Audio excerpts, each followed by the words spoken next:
तुम्हाला माहिती आहे का, दत्तात्रयाने एक दोन नव्हे तर 16 अवतार त्यांनी घेतले होते आणि प्रत्येक अवतारामागे एक गूढ शक्ती आहे जी माणसाचे आयुष्य बदलू शकते.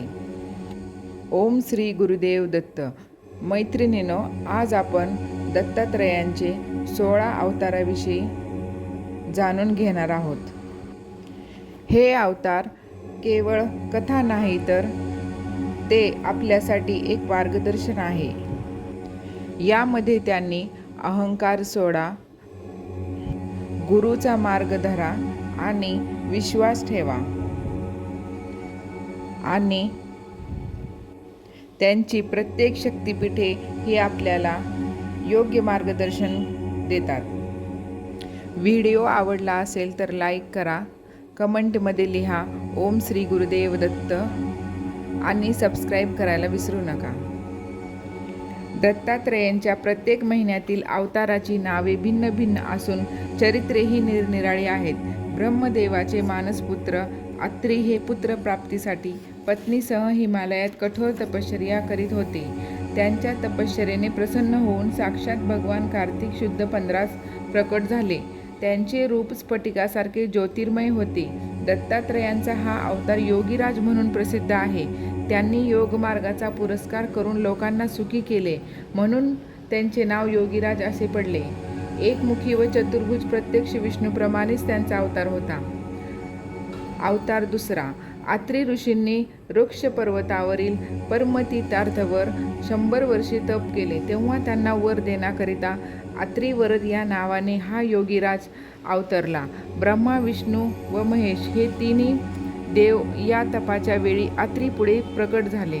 आपण एकाचेच ध्यान करतो आहोत, मग हे तिघजण कसे प्रकट झाले याचे आश्चर्य अत्रींना वाटले. ते म्हणाले, तू ज्या एकाचे ध्यान करीत आहेस तोच आम्हा तिघात आहे. या अत्रिवरदाचे रूप तप्त सुवर्णकांतीप्रमाणे तेजस्वी, हस्तमुख व षडभुज होते, म्हणून त्यांचे नाव अत्रिवरद असे आहे.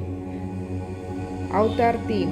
अत्रिवरदाने अत्रि ऋषींना वर मागण्यास सांगितले. तेव्हा तुमच्यासारखा पुत्र असावा असा वर अत्रींनी मागितला. त्यावर तथास्तु म्हणून बालरूपातील आपले स्वरूप त्यांनी प्रकट केले. ते दिगंबर रूप मदनासारखे सुंदर व नीलमण्यासारखे तेजस्वी होते. मुख चंद्राप्रमाणे व हात 4 होते. हाच दत्तात्रयांचा स्वयं दत्त असा दत्तात्रय नामक तिसरा अवतार होता. अवतार 4. या मोहक रूपाप्रमाणेच आपणास औरस पुत्र असावा म्हणून अत्रि ऋषी पुन्हा तप करू लागले. या उग्र तपाने त्यांच्या शरीरातील कालाग्नी प्रकट झाला व त्यांचा दाह होऊ लागला. तेव्हा याचे शमन करण्यासाठी भगवान अत्रि शीतल रूप घेऊन प्रकट झाले. पुढे यास कालीअग्निशमन हे नाव पडले. अवतार 4. या कालाग्निशमनाच्या दर्शनास देव, ऋषी, गंधर्व, यक्ष आणि किन्नर जमा झाले. तेव्हा दत्तात्रयांनी आपल्या बालरूपाचा त्याग करून योगी जनांना प्रिय असे रूप धारण केले. हा अवतार योगीजन वल्लभ या नावाने प्रसिद्ध आहे. अवतार 6. दत्तात्रयांचा 6वा अवतार लीला विश्वंभर.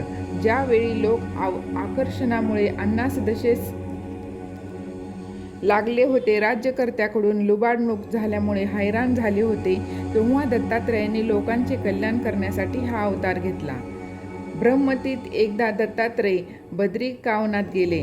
तेव्हा तेथे त्यांना अनेक सिद्ध दिसले.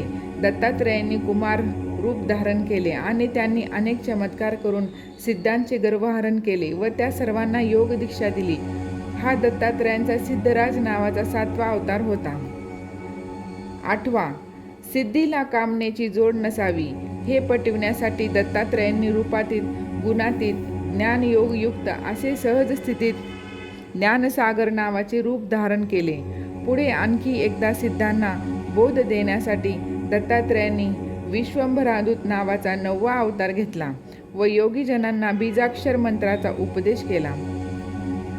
भक्तांच्या अंतकरणातील प्रेम, श्रद्धा व दृढ निश्चय पाहण्यासाठी दत्तात्रयांनी मायामुक्तावधूत या नावाचा 10वा अवतार घेतला. दत्तात्रयांच्या 11व्या अवताराचे नाव मायायुक्तावधूत असे असून यांचे रूप सावळे व सुंदर होते. मांडीवर एक सुंदर स्त्री घेऊन मद्य व मांस यांचे भक्षण सुरू होते. ही योगमाया होती. दत्तात्रयांचा 12वा अवतार आदिगुरु या नावाने प्रसिद्ध आहे. मदालसेचा पुत्र अलर्क यास योगाचा तत्वज्ञानाचा उपदेश करण्यासाठी दत्तात्रयांनी हा अवतार धारण केला. एकदा काळ्या आवळीच्या वृक्षाखाली दत्तात्रय संस्कारहीन अशा वेशात प्रकट झाले. हा दत्तात्रयांच्या शिवरूप नावाचा 13वा अवतार होता. दत्तात्रयाचा देवदेवेश्वर नावाचा 14वा अवतार आहे. दत्तात्रयांचा हा 15वा अवतार दिगंबर या नावाने प्रसिद्ध असून यदुराजास श्रीदत्त दिगंबर भेटले व त्यांनी आपल्या 24 गुरूपासून काय काय घेतले याचा त्याला बोध झाला. अवतार 16वा कमललोचन नावाच्या अवतारात दत्तात्रय प्रकट झाले. ज्या भाविकांना दुःख, त्रास, अडचणी येत असल्या तर या 16 अवतारांचा जप करावा. दत्त नेहमी त्यांच्यासोबत असतील. ओम श्री गुरुदेव दत्त.